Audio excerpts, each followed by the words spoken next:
Lovers Mahesh Babu హీరోగా Sreeleela Meenakshi Chowdary heroines గా Trivikram direction లో వచ్చిన లేటెస్ట్ మూవీ గుంటూరు కారం భారీ అంచనాల నడుమ ఈ సినిమా అయితే ఈ రోజే థియేటర్స్ లో రిలీజ్ అయిపోయింది. మరి గుంటూరు కారం మూవీ ఎలా ఉందో ఏంటో ఇప్పుడు రివ్యూలోకి వెళ్ళి చూసేద్దాం. ఇక ముందుగా సినిమా ఎలా ఉంది అనే విషయానికి వచ్చేస్తే దూరమైన అమ్మ ప్రేమను తిరిగి పొందేందుకు హీరో చేసిన ప్రయత్నమే గుంటూరు కారం story line. Mahesh Babu comedy timing సినిమాలో మెయిన్ హైలైట్ అని చెప్పొచ్చు.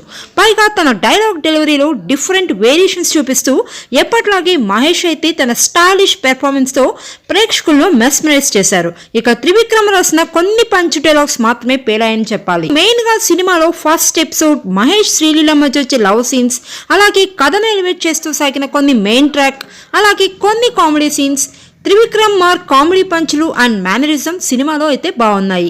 ఇక ఈ సినిమాలో హీరోయిన్ గా నటించిన శ్రీలీల నటన పరంగా గ్లామరస్ పెర్ఫార్మెన్స్ తో మెప్పించింది.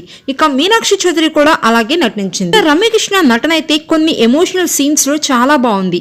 విలన్ క్యారెక్టర్ లో నటించిన ప్రకాష్ రాజ్ ఆ క్యారెక్టర్ తగ్గట్టు చాలా బాగా నటించారు. ఇక వెన్నెల కిషోర్ అయితే మూవీలో కొన్ని చోట్ల మాత్రమే నవ్వించాడు. అలాగే జగత్ బాబు, ఈశ్వరీరావు మిగిలిన నటినట్లు కూడా తమ నటనతో ఆకట్టుకున్నారు. ఈ మూవీ మైనస్ పాయింట్స్ గురించి మాట్లాడేసుకుంటే త్రివిక్రమ్ కామెడీతో పాటు యాక్షన్ తో ఆకట్టుకున్నప్పటికీ కూడా కథ విషయంలో మాత్రం పెద్దగా ఆకట్టుకోలేకపోయారు మన డైరెక్టర్ అయితే. మంచి కథాంశం తీసుకుని కూడా ఆయన కథనం విషయంలో ఆశించిన స్థాయిలో అయితే లేదు. ఇంట్రెస్ట్ గా సాగని కొన్ని సీన్స్ సినిమా స్థాయిని తగ్గించాయని చెప్పొచ్చు. అలాగే మదర్ ట్రాక్ లోని కొన్ని సీన్స్ కూడా ఇన్వాల్వ్ అయ్యే విధంగా లేవని చెప్పాలి. ఆ మూవీలో కొన్ని చోట్లయితే శ్రీలీల ఓవర్ యాక్టింగ్ చేసిన ఫీలింగ్ అయితే కలుగుతూ ఉంటుంది. ఇక మూవీ కథలో బలం లేకపోయినా కామెడీ ఎలిమెంట్స్ తో సినిమాని ఆసక్తికరంగా తీర్చిదిద్దే ప్రయత్నం అయితే చేశారని చెప్పొచ్చు. ఇక మూవీలో విజువల్ పరంగా పిక్చరైజేషన్ కూడా బాగుంది, నేపథ్య సంగీతం కూడా బాగుంది, సినిమాటోగ్రఫీ వర్క్ కూడా పర్వాలేదు.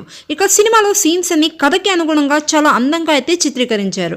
ఇక ఎడిటింగ్ పర్వాలేదు. ఇక మొత్తం మీద గుంటూరు కారం అంటూ వచ్చిన ఈ మూవీ అయితే మహేష్ బాబు ఫ్యాన్స్ మాత్రమే ఆకట్టుకుంటుందని చెప్పొచ్చు. అలాగే త్రివిక్రమ్ కామెడీ, మహేష్ బాబు నటన సినిమాకైతే ప్లస్ అయ్యాయి. అయితే బలమైన కథ లేకపోవడం, కొన్ని సీన్స్ అయితే రెగ్యులర్ గా సాగడం కథనం సినిమాకి మైనస్ గా నిలిచాయి. ఇక ఓవరాల్ గా చెప్పాలంటే గుంటూరు కారం మూవీ మహేష్ బాబు కోసం మాత్రమే చూడాలి.